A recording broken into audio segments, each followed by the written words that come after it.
জানুয়ারি transfer window কিন্তু শুরু হয়ে গেছে। দল পরিবর্তন করছে একাধিক খেলোয়াড়। হ্যালো বন্ধু, welcome to my channel Maidan news 10। Maidan news 10-এ আমাদের সকলকে স্বাগত জানাই। ভিডিওটা স্কিপ না করে পুরো দেখো সমস্ত লোক আপডেট পাওয়ার জন্য। ভিডিও যদি ভালো লাগে থাকে অবশ্যই লাইক করো, কমেন্ট করো এবং বন্ধুদের মধ্যে প্রচুর পরিমাণে শেয়ার করো।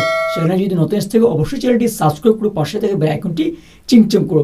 ইন্ডিয়ান ফুটবল, ওয়ার্ল্ড ফুটবল ও লোকাল ফুটবলে সমস্ত লোক আপডেট সবার আগে পেতে তো চলো বন্ধু, আজকে বেশি কিছু কথা বাড়াচ্ছি না, সরাসরি মেন টপিকে বা মেন আলোচনার দিকে যাওয়া যাক। প্রথম আপডেট কেরালা ব্লাস্ট এফসিকে নিয়ে।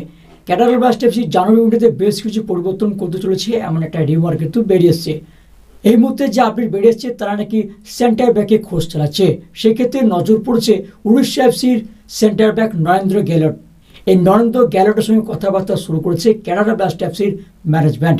যে কোনো মুহূর্তে ডিলডেন আপডেট বেরিয়ে আসতে পারে কেরালা ব্লাস্টার থেকে। পরবর্তী আপডেট মোহনবাগান সুপার জায়ান্টসকে নিয়ে।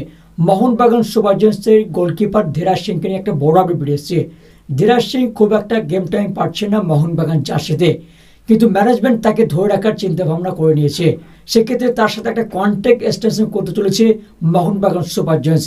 মানে ধীরাজ সিং লং টাইমের জন্য থাকতে চলেছে মোহনবাগান সুপার জায়ান্টসে, এমন একটা রিউমার কিন্তু বেরিয়ে এসছে। পরবর্তীতে তারা তাদের ক্যাপ্টেন সুভাষিস বসুর সঙ্গে কিন্তু কন্ট্রাক্ট এক্সটেনশন করতে চলেছে ম্যানেজমেন্ট।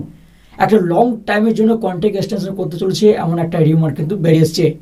তবে কত বছরের জন্য কন্ট্রাক্ট এক্সটেনশন করতে চলেছে ক্যাপ্টেনের সাথে সেই নিয়ে এখনো কোনো আপডেট বেরিয়ে আসেনি। বেরিয়ে এলে অবশ্যই তোমাদের শেয়ার করবো। তো ভিডিওটা এখানে শেষ করছি, দেখা হবে পরের এপিসোডে। ততক্ষণ জন্য ভালো থাকবেন, সুস্থ থাকবেন, টাটা।